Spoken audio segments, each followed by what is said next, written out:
Hey everyone, and welcome to the next edition of the Snapchat. I'm joined today by none other than Cozy Snap. Cozy, we've got a lot to talk about this week, including the August final rankings. This is where we go back in time. We take a look at what we ranked each individual card that came out in August. Now we hold ourselves accountable for our rankings, and we're starting with Kate Bishop. We actually came in together in unison at 4 stars together.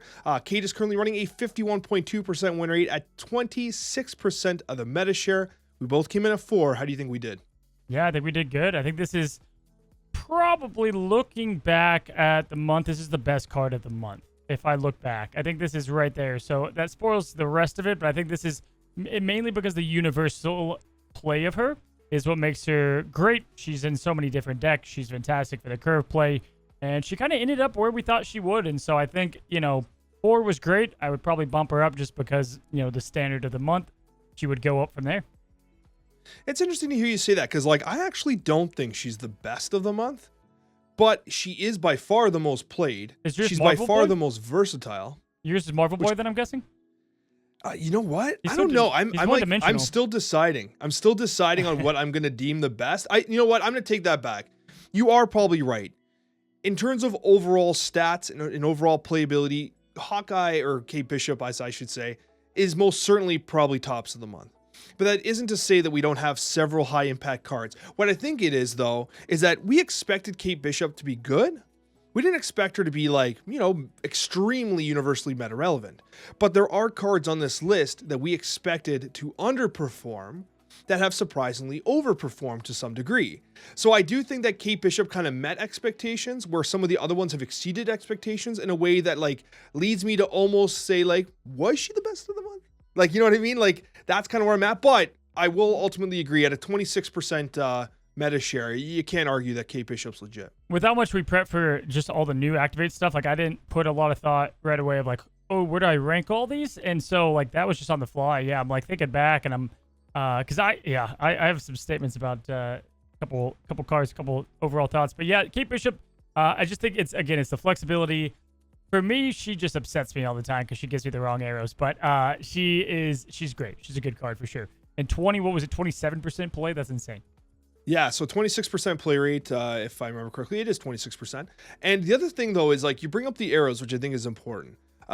Clearly the acid arrow is the absolute GOAT, right? That is the number one for sure, best one. And how would you rank them otherwise? For me, it's I like acid arrow, I like the Pim arrow, I like the unreveal +4, which I can't remember all of a sudden, then the grapple one. Grapple one goes last. I'm thinking back. You went in 4 here on Kate. You went in 4. I remember you thinking that Black Swan, these should be free, and I thought that maybe you gave her a 3. You're the one that looked at. I'm just thinking, because I remember you were saying that these should potentially be free if it doesn't work. Remember that? But you still liked her as a 4? Listen, if I cheated my own notes, then I'm just cheating. No, I'm just trying to think of going back to what your statement was what reminded me of that. It's not even close. The acid arrow is by far is by far the best. And I was trying to think if they would adjust any of these other ones. These feel, it's not that they're awkward. They always, to me, just feel like this is, I almost never use this as its effect. It's just points on the board for me, most of the time. And the other one can be a little bit awkward at times too. Personally, that's what I feel like on the arrows. No, there's without question. It's funny to think that the 2/3 body on Kate Bishop isn't actually as impactful as the arrows are, and I'm glad that that is what they're leaning into, right? It's also notable that it's being shown in a bunch of different archetypes. We saw early experimentation with Kate Bishop in Zoo. That made a lot of sense, right?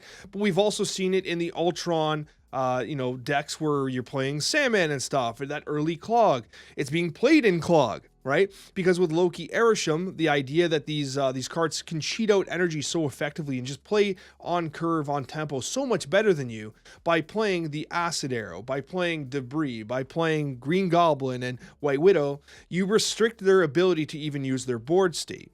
So it's being seen there as well. It's just been insanely versatile across a bunch of different archetypes. Yeah, she's been a very solid card, and she's going to continue to be used a ton. I think that's what's important about her. Yeah, and she synergized with the next card that came out in the month, which is Marvel Boy. Marvel Boy running an 8% popularity rate at a 52% win rate. So the win rate is slightly higher on Marvel Boy, although the meta share is slightly lower. It wouldn't surprise you to know that it's primarily being played in zoo-based decks. It did see some experimentation in like other decks to some degree, but really it's a zoo card.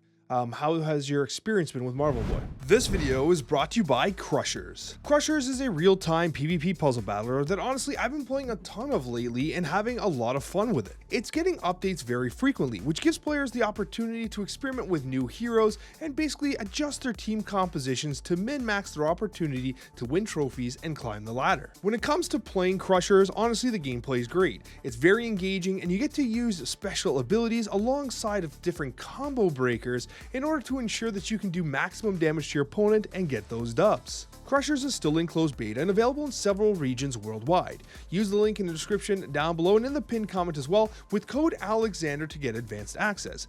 Not only that, that's not the only place you get to use code Alexander, because if you go to the in-game shop, you scroll all the way to the bottom.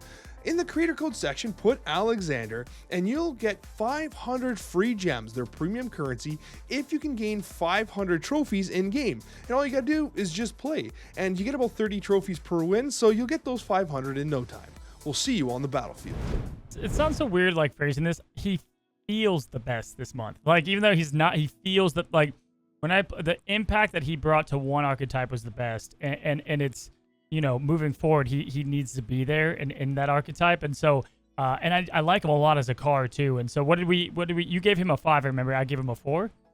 Yep, that's correct. So I came in at 5 stars, you came in at 4. And I think I remember saying, yeah, it will get to Hulkling, but I remember saying this would have been my 5, but I'm going to go for a fun pick. I think he's the impact that we thought, right? I think he's shown, I think Zoo has shown that this has been its best month too. And so, yeah, I like where Marvel Boy ended up, and I think they actually tuned him pretty well. Yeah, no, he is fair. What I will say is he's definitely a 5-star card in Zoo. Yeah. He's not 5-star elsewhere. Yeah. He feels like a surprising one-trick pony to some degree. Even experimentation in like destroy decks and stuff like that didn't quite work because he was just a little too slow. It's just so much easier to generate additional value in other places, right? He saw experimentation, but at the end of the day, he is being played almost universally in some form of Zoo deck, and statistics do illustrate that as well. It is notable though that from a pure power standpoint and power output standpoint, he is the highest of the month. If you do the math on like, you know, those 3 procs over, you know, several turns, etc., he has the highest ceiling. He has the highest ceiling for sure. And what he did for that archetype was huge. But ultimately, you know, I think that if you grab them, you're probably happy with it, no? For sure, and I think we say this all the time, but truly, man, you fast forward, let's not even say September. I mean, you could. Let's say October, September, November. Killmonger was so, it destroys very heavy all the time, but like he was extra heavy because of Zoo. Everybody knew it was Zoo month, everybody. And as we get away from that, if you don't have a Killmonger and Zoo Boy's out and you have Squirrel, they're done. They have there's just no answer to that, even without Kyera. And then maybe those decks can get more greedy and not run Kyera all the time too. Like Gilgamesh, you don't see him outside of Zoo. He could be played outside of Zoo. You don't see that. It's the same for Marvel Boy. Both S tier cards, but they're kind of limited. Yeah, and it's interesting to note as well that like Zoo was irrelevant meta-wise until the last couple months. We got Marvel Boy, we got Gilgamesh, we got Mockingbird, and those 3 cards completely changed that archetype. And that's why when we looked towards this next coming month, the Symbiote Spider-Man month, we see these move additions, and suddenly it's like, okay, suddenly like it's like move might get what exactly Zoo got over the past 2 months. Where suddenly that whole archetype kind of gets reinvigorated. And I do think the ceiling on Move is going to be higher than the ceiling on Zoo because of all the activate abilities that they have. But overall, I do think Marvel Boy has ultimately been a very strong selection. And that takes us to our next card of the month. That was Wiccan. Now, Wiccan was really tricky because we've never had a card quite like this before. It's on reveal being very restrictive in the sense that you have to play on curve or else it's just a vanilla 4/7 feels bad. And so we saw a lot of decks using Quicksilver. We saw some decks using Domino because you really wanted to utilize Wiccan, but you needed to play on perfect curve. And a lot of early experimentation was unwilling to waver or even take a chance to fall off curve. So you had these like somewhat shoddy decks. And then ultimately we started to get a little more refinement. Now, Cozy, you came in at 2.5 stars. I came in at 3. And he's currently running a 50.7 win rate at a 13% meta share. So how do you think we did on Wiccan? He's still a tough one because it's kind of like when we, this isn't a direct comparison, but it's kind of like when we evaluated Havoc. And Havoc, on paper, you could give him decent star ratings, but you didn't play him again after the season. Pretty much no one did. It is what it is. Because there was so much working against you, right? And so Wiccan is way better than Havoc. I'll give him that. And Wiccan, people tend to not play decks that you have something working against you a lot, so I don't see him being played wildly a lot. But that being said, the decks he's in, especially mainly bounce, is gotten to a pretty nice level with him. It works out really well. I also think that he could see an adjustment down the line. 2.5, you gave him a 3. Yeah, probably a 3. I think is fine. I think that's okay. I could go with, I just don't know if he'll be played a ton because there's just, why go through this hassle when you can, go with something like Madam Web, or maybe you play him with Madam Web and Tiny Bounce. I don't know, but I think that's probably my ultimate decision there. Yeah, and I think part of the challenge and the reason why Wiccan didn't have as much appeal is that why go through all this when you can just play Erisham and you have, one extra energy from turn 1 throughout the course of the game and not have to worry about all this dancing around with Domino and Quicksilver, right? It's worth noting that, as you mentioned, like bounce style decks have performed the best with this card. And when we talk about bounce, we're not talking about like, I'm specifically not referring to Falcon Beast. I don't know if you were, but like the Maria Hill, Kitty Pryde, Dina Angela package, I think is currently the highest performing deck. That particular deck running approximately a 54% win rate. So like it is good, but that is a whole bunch of really good cards doing really good things. And Wiccan has to just happens to be a part of it, right? I don't know how much of it is Wiccan actually carrying it.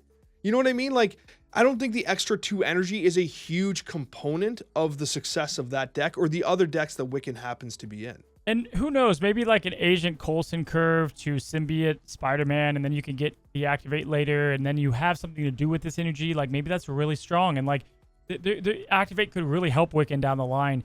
It's just at the end of the day, like for me, I still play a lot of Wicked Miracle, as I like to call it, Sarah Miracle, but with Wiccan in it. But then there's times where I'm like, do I just want another card in here that's not Wiccan and then just go a little safer? Like, so he's still the most confusing of the month. I agree. He is by far.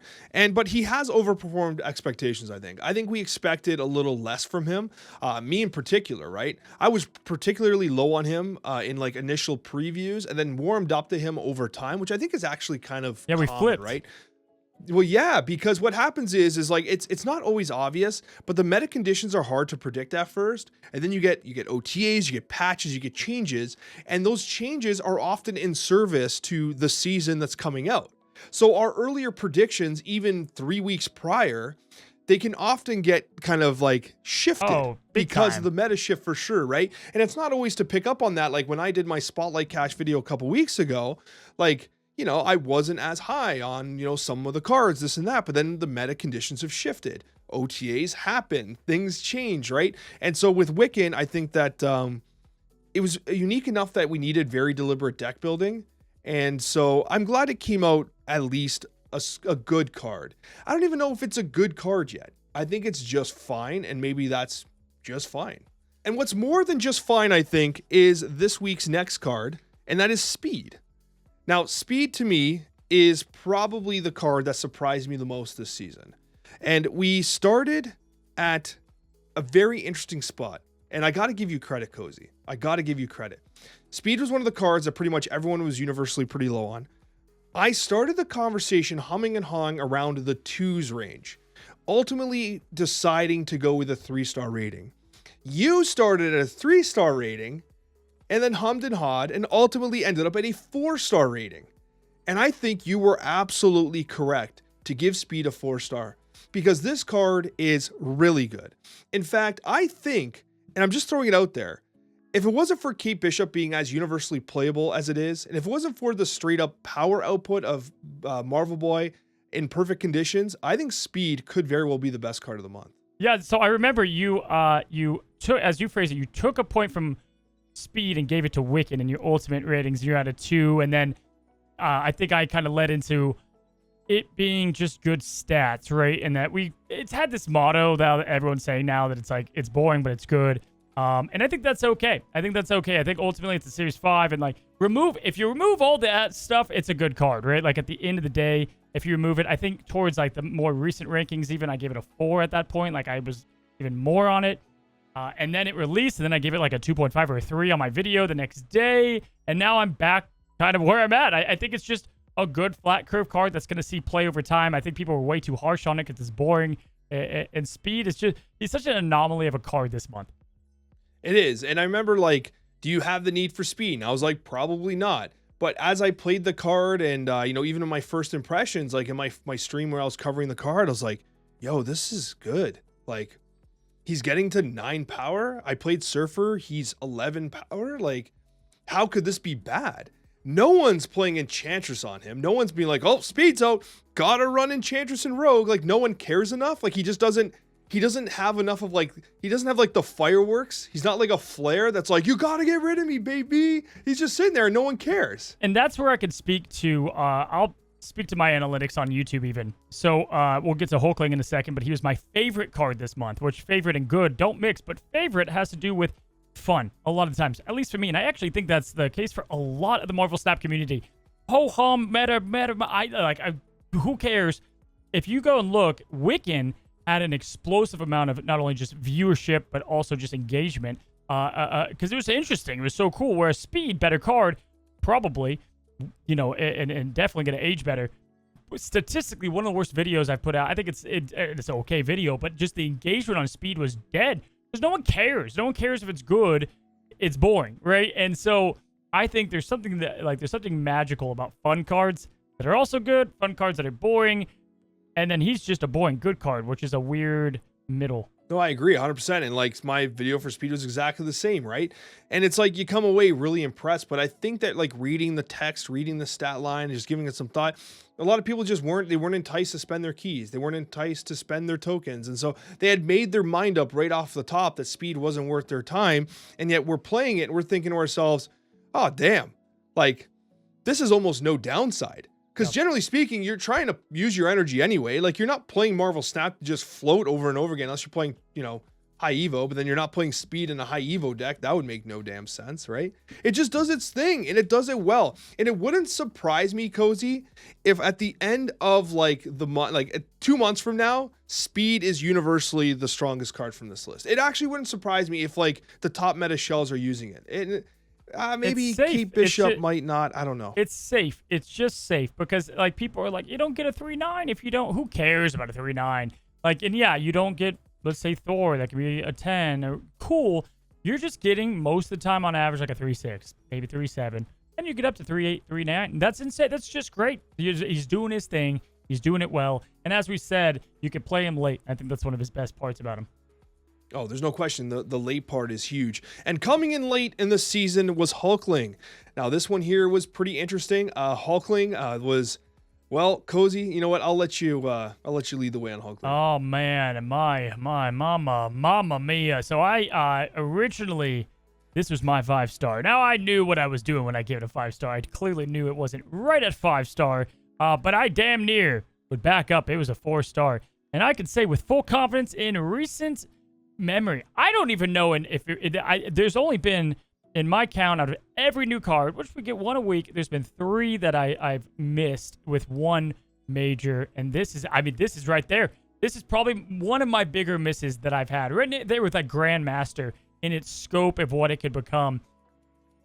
Oh boy, guys! Oh my God, he's something else. I think I've learned my lesson, and I'll tell you this: I was so obsessed with the statistics of all the 6-cost cards that he could become. And when we looked at it at a list, it's like, wow. And he still does give you some over-the-top potential a lot of the time.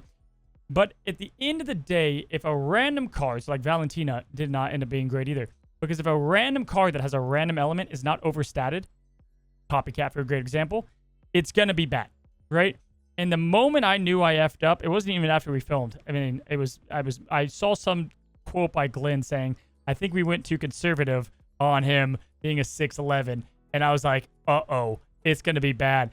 And it's, you know what's funny? Everyone rushed to get their Hulkling video out. I waited a full day because I played 100-something. I played so much. I wanted to make sure that I wasn't steered towards one thing, and I kept getting, Blob and Doctor Doom. Most of the time, I felt like I got a vanilla card a lot of the time, where it's just like an 11-power play, which is fine. But ultimately, oh boy. He's not a 1-star, but he's definitely not. He's not the top of the list. At the 4, I think, is where I ended up. Yeah, and I mean, listen, full credit to you. I'm glad you went with your heart there. And it's funny, guys. I gotta be honest with you, I'll just talk to the podcast crew here. It is so stressful in those situations where you whiff a little bit, to the point like Cozy, I was stressed out for you. I loved it. I didn't care, Cozy dude. gave like a 5-star, maybe 4-star. Now people are gonna be all like, "Wow, Cozy, you're wrong." People still have not let me live down the Miss Marvel. And yet, here's the thing. Here's the funny thing, Cozy. If you actually go through like the months and months, we're actually relatively accurate to the point where like we don't miss all that often. We get some like minor here and there, kind of, 1 point here, 1 point there. We don't usually just completely whiff, but when we do, baby, they let us know. For me, I feel nothing. The only time when I feel like I feel nothing. The only time that could be interpreted in a couple ways. The only time I feel like, oh shoot, what happened, is if I whiff massive on my new card video. This is a Snapchat where we're theorizing. We haven't gotten our hands on the card. And so and this is well understood at this point. Do not buy a card the day one if you're iffy about it on what we talked about this day, right? Because this is us theorizing what we think it's going to be. This guy did not get even near 5 on my, after I got to play him, here's my advice, right? And so it's often, I don't think I rarely give a ton of 5s on those new card videos. Because to me, that's my stamp of approval, right? Whereas this is more, we're talking what could, should, maybe will become. And so I feel less bad. Like if I give him a 5 on my new card, then I feel awful. And that was the case with Grandmaster. I had a lot of good games. I had so many good games with him, and he just didn't pan out over the long stretch, which is why I gave myself more time here. But oh yeah, dude, whiff of the century. Like, come at me. I love it, guys. I eat it up. I feel, dude, I made a whole video making fun of myself. I love it. No, it was good, dude. And at the end of the day, right? I'm just Emperor Hulkling is pretty fun though. Like he is really fun, and I think at the end of the day, that's great. And I want to touch on something you mentioned last week. When the day comes that a draft mode comes out, Emperor Hulkling will suddenly be at least a little better. He's still, and real quick, what's your star rating on him? I went to 3, and then I kind of talked myself into a 4, so I'm still wrong. So yeah, I think I remember 4 was the latest. What about now though? Right now, what do you have him at? I would say he's like a 3 that you don't need. Yeah, like a 2.5, maybe somewhere in there is where I have him. 2.5 range. Yeah. I still think he's my favorite card of the month. Like by a long shot. I think he's my favorite card. I still think like what he could do. He's a lot of fun. He creates crazy combos. Loved him in ramp. I still think he's a good ramp card. We're going over the top dogging on him because of the expectation of what he could have been. And I mean, dude, we've seen this song and dance before. We know he's going to be a 6'12", 6'13" in no time. Oh yeah, as soon as he leaves the spotlight caches, he's literally the #1 card in Marvel Snap. So you know what's happening, guys. So actually, the top comment on my video that I released for Hulkling was, Alex says he's bad. Everyone buy him now because he's gonna be meta. Yeah, right. Over time, man. Over time. But definitely fun, man. I had a blast with him. I loved him in ramp. Electro Wave. If you're looking to play him in Electro Wave, Airsham, and you will like him if you did get him. Yeah, for sure. And that leads us to our next topic of conversation. And listen, Cozy and I, we've had the absolute pleasure of having the opportunity to host the Last Conquerors event. And we were talking to ourselves like, you know what? We should talk about tournaments. We should talk about competitive Snap because it's not something that we've had an opportunity to discuss on the Snapchat relatively recently, or if ever on that matter. And as two gentlemen who have casted a recent event, I think it was fitting to kind of reflect on like, what could the future of Snap tournaments look like? Is the Conquerors format the final form, or could there be something more? Yeah, way more. Yeah, I think I will stand by on everything. That I think it's smart not going and launching a game with competitive in mind right away. To some degree, like I feel like games that launch with esports, it's just not the right direction. Focus on making a good game, and then you create the scene after that. And I could not dogging on that. I love that stuff, guys. There's nothing to do with that. Make the game good first, though. However, I will stand by. I am so puzzled of a game with random elements, and they continue to get rid of the random elements like the peak and other things that we just removed. Weird World that's changed too. Them not capitalizing on this in the competitive scene blows my mind because there's an audience for it. It's definitely there. We've seen mock tournaments made like some of the Conqueror formats. Some didn't land, some did. Like community ran stuff that it has the absolute legs, Alex, to be a fun competitive game. I might be in the works with a little something. And honestly, it takes a lot of money to get this stuff done, from prize pool to putting it together. But my God, is the actual gameplay and the stuff there? No question. It is. And I think one thing that's functionally missing is a spectator mode. Yeah. Like a proper way to spectate properly. And it's kind of a shame that it's not like we haven't seen a roadmap in a while. I would be highly surprised if spectator mode is on there in any shape or form, because I think that would be like kind of the olive branch of saying, hey guys, you guys want a competitive Snap? Here we go. We're actually helping you develop it, right? Like that would be great, man. Great. And it's not there yet. And I really hope they would consider like what that would do, that kind of aspirational content would do for people that are interested in playing Snap and getting really deep into this community. I mean, I think we've seen though that they just don't. It's not on their priority list. Like, it's just not. It's up to us. It's up to, and I've had, like, for one, I had one brand I was ready to work with and get a deal going and get, like, a giant thing happening, and it fell through. At the end of the day, someone, and it might be me, it might be someone else, I can't divulge too much, but the concepts have to go out there before other brands are willing to put up stuff. Most tournaments you see are sponsored at the end of the day so that there can be this stuff. And it needs to be there because, Alex, man, I can't. Even people watch poker for a reason, because of watching personality, watching movements, watching the way people handle themselves. I think in-person Snap events have the legs to be so cool of a Snap. The other guys over there, you're staring him down. Why'd he snap? Is he faking it? Whatever, especially in a conquest type of mode, that it would give it legs. And it's not that it might be too late, but kind of. Like, I don't know. We're a couple years in. But my gosh, I think that all the skeleton is here, but spectator mode is pretty much a must. It's funny how you mentioned, like, it's been a couple years. There have been games that have released up front that have, like, used esports and competition as, like, a buzzword. In a way, it's like, buddy, no one's going to play your game, and the games fail, and their esports side completely falls apart. I've seen that before. But I think that Marvel Snap has a great fan base. It has an amazing foundation. The gameplay's there. The RNG elements are there. The fact that, like, both players play at the same time has a lot of integrity, kind of like competitive integrity. It's all there. You just have to capitalize on it. And sometimes I wonder if Marvel Snap is a little too satisfied being like the fun casual game with superheroes. Oh, they are, dude. It needs to be better than that. And we've talked about that in the past because it is better than that. We've talked about how, like, Marvel Snap just isn't a mobile game. Not just to us, but to pretty much anyone who plays it. It's transcended that. It plays better than 99.9% of mobile games. It is more fun than 99.9% of mobile games. It checks all the boxes. They can push it to that next level. And is that next level something like a bracketed open qualifying tournament? You know what I mean? Like a proper competitive bracketed tournament. Conquerors is cool. Conquerors is really fun. I love the format. Have a really interesting deck building challenge. Get creators in there. Generate excitement for the game.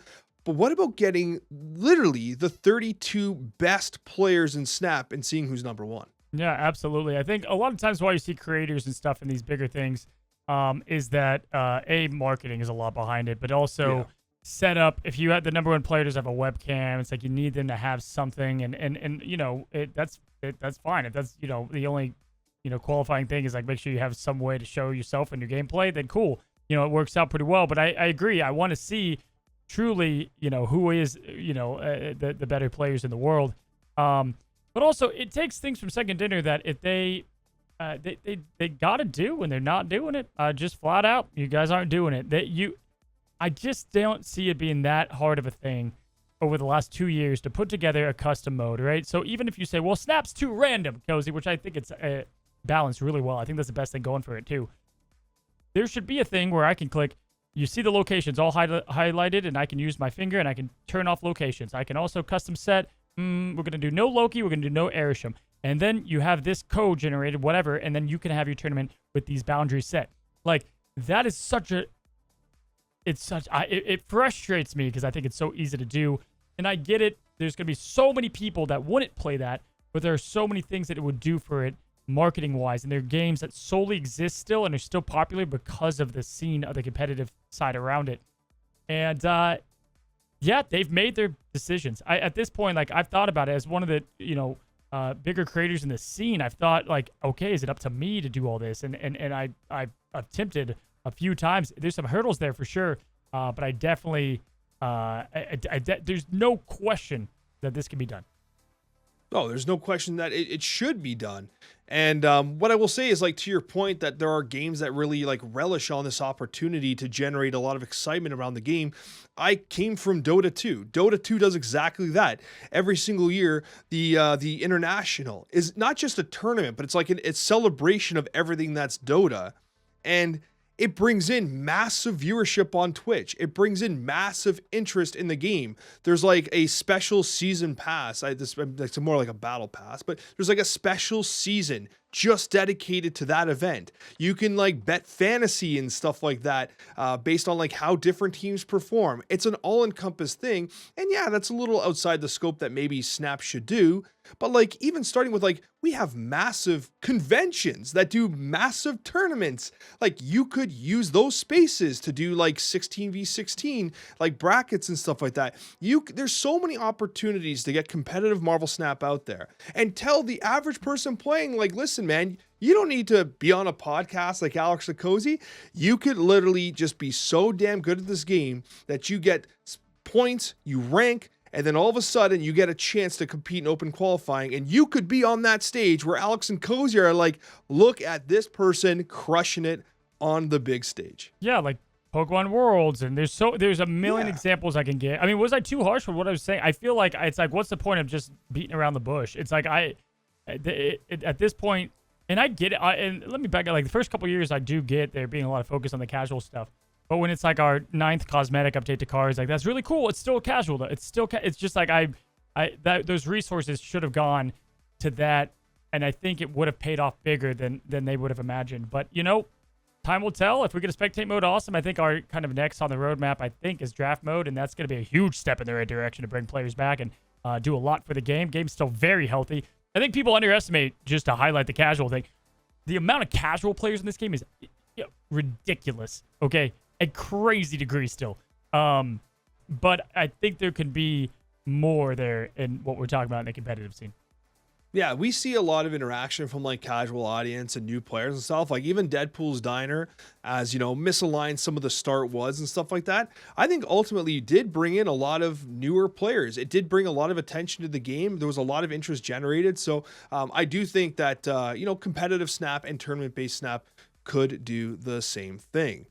Cozy, that takes us to our Snapchat mailbag, where we take questions from our community, statements from our community, and we talk about them here on the show. And if you have anything you'd like to say or ask us, definitely let us know in the comments down below. And the first thing comes from Derek, and it reads, 5 Goes West is a criminally underrated movie. 5 Goes West came up in our last podcast discussion. And the reason why I bring this up is, Cozy, I want to ask you, are there any like DVDs or VHSs that you had as a kid that like was in your collection? Like you had 5 of them and you just watched them on repeat all the time? You know what I mean? Like, I feel like kids now don't have that because they have Netflix, they have Disney Plus, they have all these streaming services. So they watch tons of different stuff. When I was a kid, we just had like 4 DVDs I watched over and over again. Actually, VHSs, if you can remember that. I was going to say, for me, it was definitely VHSs. I had my closet that I would open up, and I had like a little like hanging thing that had all my VHSs in there. And yeah, I would like grab the VHS, pop in, what was that? This little kid with like circle glasses, and there's some books, and he opens them up and does these adventures with like Merlin and stuff. I don't know. That was like my go-to VHS. But it's gonna kill me. I want to know what it is. Star Wars was my main. Like I remember the VHS set, I remember the DVD set, and like going back to those over and over and over. But then like everyone had like the trilogies. Like I had like the Bourne Ultimatums and the all the Matt Damon stuff, and like you watch the same. You would buy a movie based on its repeat watchability. Yeah, there was so many people, like there was a time where everyone bought box sets for everything. right? Oh yeah. For me, like big ones from when I was a kid, I watched a ton of The Big Green. I don't know if you saw that. It was a soccer one. Yeah, The Big Green is kind of like Sandlot, but soccer. Okay. We also had Ace Ventura Pet Detective, which we literally watched nonstop. And being Canadian, we also got yearly kind of like refreshes of what was called Don Cherry's Rock'em Sock'em Hockey. And what it was there's this caster named Don Cherry at the time. Anybody that's Canadian knows who Don Cherry is. And basically, he would just do like this hype video with like all the best goals and biggest hits and craziest fights and stuff from the prior year. It was called Rock'em Sock'em. And so like me and my brother would always get hyped up watching that. Dude, I would record a lot on VHS to TV. Like the amount of VHSs that I would have like Rugrats or whatever recorded on, and that I could go back and watch that, and you would have the commercials too. And I found some of those, and rewatching like 90s commercials, it's like nostalgia heaven. Yeah, like all the Mentos commercials and stuff, like the Mentos song. Oh man, that's awesome. And you know, it's so fun. And let us know in the comments some of the VHSs and DVDs that you guys had and that you watched nearly on repeat. For the record, I can almost recite the entire Ace Ventura movie right now, start to finish, and my brother can do the exact same. Cozy, let's actually get to some Marvel Snap here, as 0 is 9 says, Arishem, at the start of the game, +1 energy. Remove 6 cards from your deck and add 12 random cards. So remove 6 cards from your deck and add 12 random cards instead. What do you think, Cozy? Oh yeah, because that was like in direct relation to how we were talking about the mechanics to even exist to make it where you don't. Yeah, I mean, I think we are going to see something like that eventually come, without question. I don't think they're going to keep pushing the number of cards or whatever. Yeah, and someone else had mentioned, this is Road to Red Bull, said replace every card in your deck with 2 random cards of the same cost. That's interesting. I like that too, because you can still like influence some deck building. Yeah, I kind of like the second one a little better, because like you just say, okay, you know, put in a couple 6s, put in a couple 5s, and like you get like the general design of the deck, the general curve of the deck, but it's all random cards, and then you draw them. That's kind of interesting. I like that, isn't it? Yeah, like it could almost be too good at some point, because you could also just make sure you like only have 2s, 3s, and 4. Like there wouldn't be a lot of 1s in there almost ever, which kind of makes things even. So it'd be interesting. The balancing would be insane on it. Yeah, but you'd never get tech, so that could potentially be like the negative side of it. Like you would never almost get Shang-Chi or whatever else you need, because the strength of current Arishem is, well, playing Loki on turn 2, but the other side of it is whether or not it just cheats out insane energy, right? So it's also worth noting that this question segment was recorded prior to the OTA, so maybe something changed and we just don't know. Kodu does ask a question, and it reads, throughout Marvel's history, they have published comic books for other properties such as Star Wars, Predator, and Transformers, to name a few. Would you ever want to see the game branch out to third-party characters that have a history with Marvel Comics? I would say Star Wars. Yeah, Star Wars is always my answer there. I think I've said it. I think Star Wars Snap is the my peak game ever made, probably. Yeah, we need Second Dinner to get like a Star Wars IP license and basically get the Snap gameplay and apply like other stuff to it. Like that's the thing. Marvel Snap's gameplay is so damn good. It really is like the best card game out there. But having some other IPs would be cool, because like we're starting to dig a little deep into the well with Snap already, and we're only still getting started. They won't though. They're just not going to. I hate to say, so I come from a Disney game, and they kept thinking Disney's even more open, right? So you're like Disney, and then you could do Marvel. The amount of cost, it's separate IP that the developers have to pay for it. So like it will never happen. It's just so much money, and at that point you're giving like percentages of the game away. And so I've looked into this before because I've covered games like this before. It's extremely, extremely hard, unless you're something like Fortnite that can either afford it or those IPs want to be in Fortnite because it's so big that it's probably going to be Marvel focused. I would assume. So it's unlikely we get like a 1/2 Donald Duck on reveal, quack one of your cards to the right. The closest we'll get is Baymax because he's technically Marvel. Okay, that's a win then. It's a win. I would love Baymax. I'd be pumped. All right, and our last question comes from Zohair Farr, and it reads, Alex not knowing that you can order different cooked states of burgers in Canada is wild. Not in everyday fast food places, but medium to high-end restaurants, you can definitely ask for the type you want. You got to get out more, Alex. No hate, you just made me laugh like crazy with the hot takes of Snapchat. First the Uncle Ben one, and then this. There was 1,000 comments in the last Snapchat about that take. Like, that was the main thing that was commented. To be fair, there's a lot of people like broke it down so much too. Like, you know, when you get meat, it's not processed. Then it's, you know, you don't want it to be like, yes, but also I still can't believe that that's not a thing in Canada. It's not. Well, first of all, I don't get out much. You know this. I don't know if you guys know this, but I don't get to go outside very often. And if I do, I'm like carrying 4 children with me. And you can't bring 4 children to an upscale restaurant because you know what they'll do to an upscale restaurant? They'll trash it. They'll literally trash it. But okay, even when you're grilling for your friends you're grilling on the grill, you don't say how do you take your burgers? Like, that's not a thing you say, like, at all.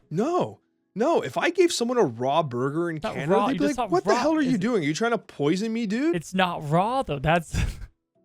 Yeah, but if I hand someone a bleeding burger, like, that is, like, literally straight up, like, I'm trying to poison you. Like, that's like me saying, like, I don't respect you at all. Like, there's no way, fully cooked all the way through, you can't expect anything less. If you give someone a bleeding burger, you're an absolute asshat. Whereas if you're at, like, a wedding... and everybody has like their plate and everyone's going around, they're like, okay, medium rare, and someone's like, well done. I'm not saying you're judged for it because there's a lot of people that do well done, but you'll have like meat connoisseurs that are like, oh, so you hate meat. I guess. What, you're getting hamburgers at weddings? No, steak. Oh, we're talking about steak now. Steak's different. So I tend to like my steak medium well is how I'd order it. And I know that like chefs and like connoisseurs out there are like, you're ruining it. You're ruining the damn steak. But like, I have a buddy that eats it blue. I'm like, what are you even doing at that point?